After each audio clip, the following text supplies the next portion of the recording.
bisa hidup tanpa uang. Jadi hidupnya itu bukan mengejar uang, tapi memang beliau lebih aman bukan saat bersama uang, tapi saat sumber daya terjaga. Jadi kemakmuran itu bukan kamu bisa beli apa-apa, tapi semua tersedia, kamu nggak usah beli. Air ada, tanaman, makanan yang sehat, obat-obatan sebenarnya bisa kita dapatkan di lingkungan. Kalau kamu membuat ekosistemnya, tapi lah ekosistem dirusak, terus siapa? Misi kita kan apa yang kita jalani. Jadi apa yang kita makan, apa yang kita huni ini sumbernya kebermanfaatan, Mas. Jadi kayak makanan, kalau bisa kita tidak hanya halal, tapi kalau bisa thayyibnya. Jadi cara mengolahnya benar, makanannya benar, juntrung bahannya itu juga kita tahu, kita olah, kita menanam apa yang kita makan. Apa yang kita makan, kita tanam. Jadi kita berusaha produktif di rumah, tidak konsumtif apa-apa beli. Jadi kita itu bedanya orang dapat gaji buat beli apa-apa. Lah kalau kita bikin apa-apanya itu tidak melewati uang. Kalau homestead sendiri bisa dijelaskan?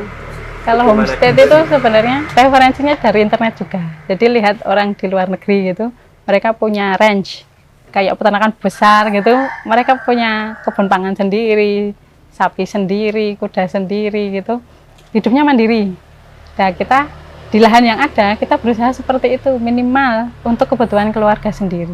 Jadi sayur yo utamanya cukuplah untuk kita makan, dan alhamdulillah ternyata saat kita merasa cukup, itu melimpah, Mas. Jadi misalnya satu keluarga nanam satu pohon cabai aja cukup, tapi kalau pengen dijual ya harus berkilo-kilo. Jadi kebanyakan orang berpikir bertani untuk berbisnis, dan bisnis kan nanti ujung-ujungnya duit, dan petani malah sekarang banyak ketergantungan. Kita pengen basicnya pertama, yang penting untuk keluarga cukup, baru sisanya kita jual. Jadi banyak yang mbak kowe wis ngopeni pitik ngopo mung sithik ora akeh sisa gitu. Ya memang orientasi saya yang penting cukup untuk kami.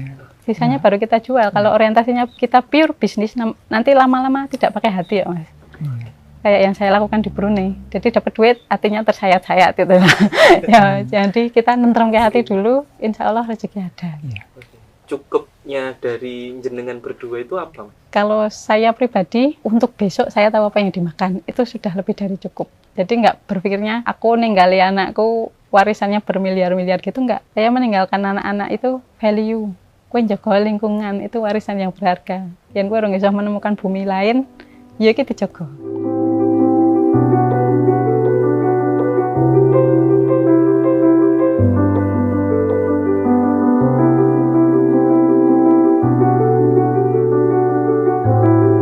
Jadi kita memanfaatkan sumber daya yang ada untuk kebutuhan sekarang dan besok itu sudah ada. Kayak kita menanam labu madu. Kita satu pohon bisa berbuah 30 misalnya. Nah, 30 itu kalau kita nanam mungkin ratusan ya. Itu kita petik sekarang bisa dimasak setahun yang akan datang. Sudah melimpah untuk segi karbohidrat. Kita melihara ternak.